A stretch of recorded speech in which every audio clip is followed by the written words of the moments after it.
Go, rims in and out, but the foul is going to be called. Boy, that was a series involving Cooper on that one. First, a great steal at the other end coming in behind. Then the ball given back to him, and he comes coast to coast. Gets that good penetration inside the paint where he's very difficult to stop. And Baldwin picks up his second personal foul. Troy Cooper will go to the line. He is 4 of 4 from the charity stripe. He has 12 points in the basketball game. Shooting 2 times, he's 5 of 5. And they are 12 for 13 from the line, Fred. That's the way you win 26 basketball games. 40-39, 40-40. We're tied again. That coming at the 4:50 mark of the third quarter. The basketball, the Millionaires of Bramwell High School. Baldwin, Shoemaker, back to Baldwin across the timeline. Up ahead to Scott Goins. Has his shot blocked away from behind. And the basketball pulled down out of the air by the Paden City Wildcats. Much better aggressive defense. It's basically getting back as Paden City. Once they beat their press, they hustle back. They've made 2 steals off that the last 2 times down. Troy Cooper just wanting to pull the Millionaires out of that zone. So he stands out near the mid-court stripe. He and Kerber, I think, are just going to pass the basketball for a little while.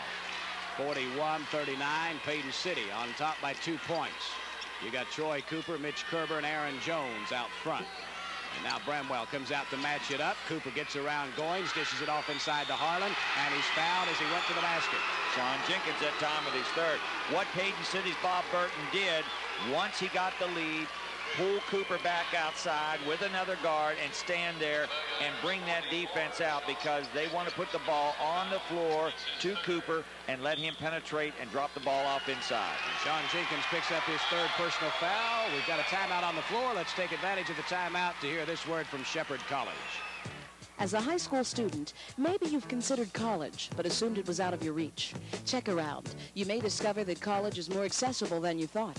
Shepherd College, for instance, is a unique blend of quality, cost, and convenience. Shepherd is located in the Eastern Panhandle, where the employment picture is excellent. It draws on the Baltimore and Washington areas for educational experiences, internships and job opportunities, programs in 70 different fields for 2- or 4-year degrees, give you a wide range of studies. Classes are small, but teacher-to-student ratio excellent, and financial aid is available. College may be the best investment you can make in your own future. You owe it to yourself to see what higher education can offer you. For information about an education that's valuable, personal, and convenient, contact College in Shepherdstown. From West Virginia, call 800-344-5231. Outside the state, 800-826-6807. It could be the most important contact of your life. Jay Jacobs, you ever do any coaching at all? Yeah. How would you like to be 26-0 and knowing you're starting 3 juniors? Well, that'd be good, but I'd still have a mission to get here. That's a good point you brought up, because I'll tell you one thing right now. You wonder when you get here, you talk with these seniors, they say this is the last run, this is the last go. These senior-oriented ball clubs that come in here have that desire. We saw in that first game with Wheeling Central, Riesbeck and Wojcik. My goodness, the tears shown there in the victory. And of course, on the other end was Sean Jackson. Heartbreaking for him and for Fisher, the other guard. Tremendous amount of emotion. Great played game. That Class AA championship won by Wheeling Central Catholic. Harlan makes the first of 2 free throws, misses the second, but Cooper's there to get the rebound. 42-39, Paden City on top. Cooper down through the lane, forces the shot after it won't go. We have a blocking foul call against Bramwell. I'll tell you what, yesterday in the ball game against Pineville, Fred, this is the same thing that Paden City did. Once Bob Burton got the lead, he spread his offense out, spreading the defense out at the same time, and then they let Cooper alternate with that basketball and go down the middle of that lane, because they are a great, and I say a great, foul shooting team. Troy Cooper 6 of 6, 7 of 7. That certainly backs up what Jay is saying. They've only missed twice this afternoon from the free throw line, and they've been there a few times. And that's a coach who really knows the strengths of his ball club. This time, the first miss of the afternoon for Troy Cooper. 43-39.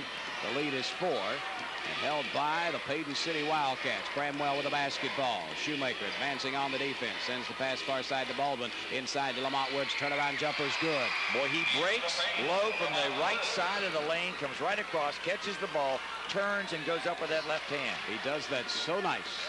43-41 with the basketball. The Wildcats of Paden City in the green uniforms against the blue, gold, and white of the Bramwell Millionaires, Paden City. You know, Fred, you wonder if they're just too cautious with the basketball. I don't believe so. I think this is their style of play. I think this is what Paden City has done in games all year long. Troy Cooper takes it down the right side of the lane. I don't think they're putting it into deep freeze by any means. No. They're just spreading it out the way they want it. Right. They're not. They'll take the layup, but they'll get Cooper down the lane for the jumper or the foul. And right now, he goes to the foul line. He's tough. If it goes like this, and I don't know what Bob Ray can do except pinch in and try to double team some, but Cooper's such a great passer. Cooper's going to shoot 20-some foul shots in this game. Cooper's been fouled by Chris Shoemaker. Shoemaker picks up his third. He'll have to be awfully cautious now. New face in the lineup for the Bramwell Millionaires, Anthony Walton. Now here's a 5'10" freshman we saw the other day, Jay, that played a heck of a ball game. Troy Cooper misses the front end of the 1+1.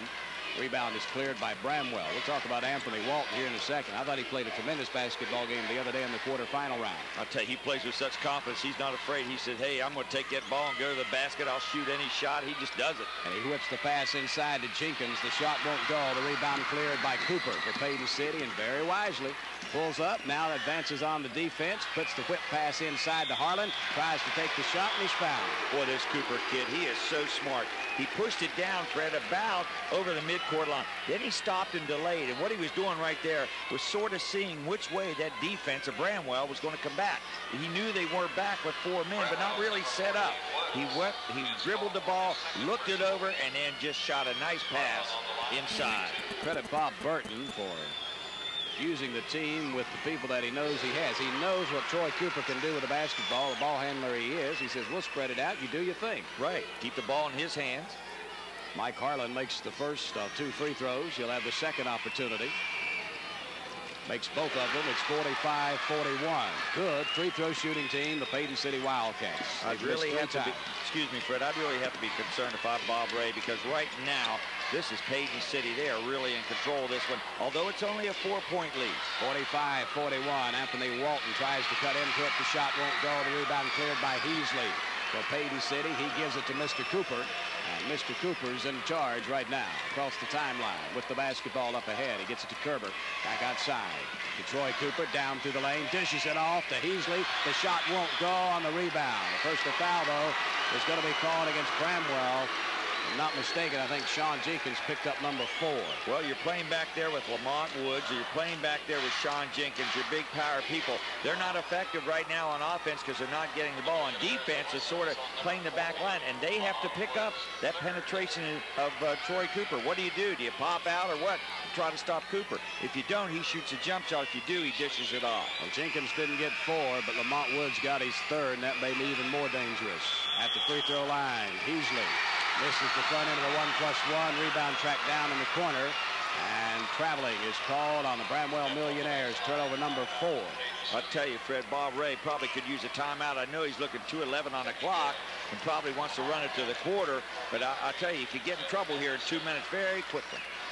The rebound was tracked down in the corner by Lamont Woods. He was the one that took the extra steps. And the turnover goes back to Paden City. They lead it by 4, 45-41. 2:03 left to be played. Quarter number 3 with a basketball. The Paden City Wildcats.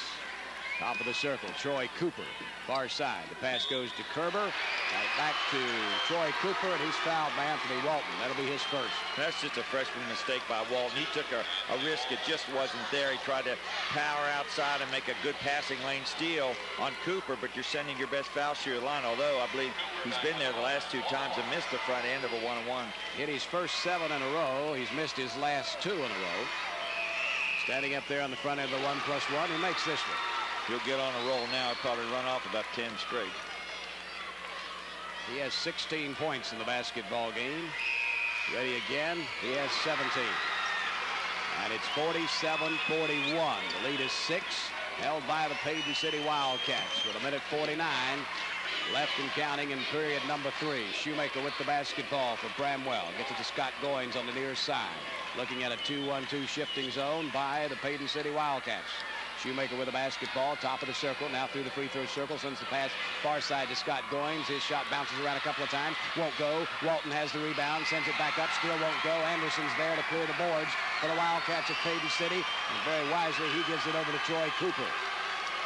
Troy Cooper semi-short haircut. Kind of bounces as he comes down the floor. The hair does.